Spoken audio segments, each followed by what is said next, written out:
afternoon. I'm Hasiel Cordoba, and this is a 69 News Netcast. If you weren't watching 69 News at noon, here's a bit of what you missed. A former Whitehall high school teacher charged with sending sexually explicit Snapchat messages to two students has pleaded guilty. 30-year-old David Borghesani entered the plea this morning. Investigators discovered he was in contact with a female student for more than a year and sent her sexually explicit photos last year. Authorities also found a second victim who began communicating with Borghesani via Snapchat when she was a minor. They say the two exchanged nude photos. Borghesani resigned from his position in February, and he's scheduled to be sentenced next month. A pedestrian hit by a pickup truck in Carbon County late last night has died. The crash happened around 10 o'clock on Route 443 in Mahoning Township, about a quarter mile east of Mall Road in front of the Burger King. Police say 42-year-old John Marciconis was walking in the westbound lanes when he was hit.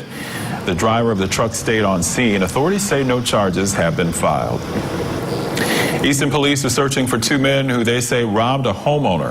It happened around 2 this morning in the 1000 block of Ferry Street. Police say 6 victims were robbed at gunpoint by 2 men. They say the male victims were assaulted and suffered minor injuries. The armed men stole cash and other belongings. Police say the victims may have been targeted. It has been 1 week since shots rang out at a country music festival in Las Vegas. Today, there are new tributes to the victims of the deadliest shooting in modern U.S. history, but still questions about why it happened. Alexandra Hogan has more. 1 week after the massacre, lights went out on Las Vegas landmarks to honor the 58 lives taken. Bullets rained down on an unsuspecting crowd as country music star Jason Aldean performed on stage. 7 days later, he came back to meet victims and heroes who risked their lives to save strangers. You've heard their stories of bravery and unity, ones that won't be forgotten. And he laid on top of me, and he said, "I love you, Lori." And I said, "I love you too, Dad." So those were our last words. They said, "Go, go, go, just go, go. There's an active shooter. There's people dead everywhere." I'm just a human being, you know. I'm just emotional, you know. I need to help these people.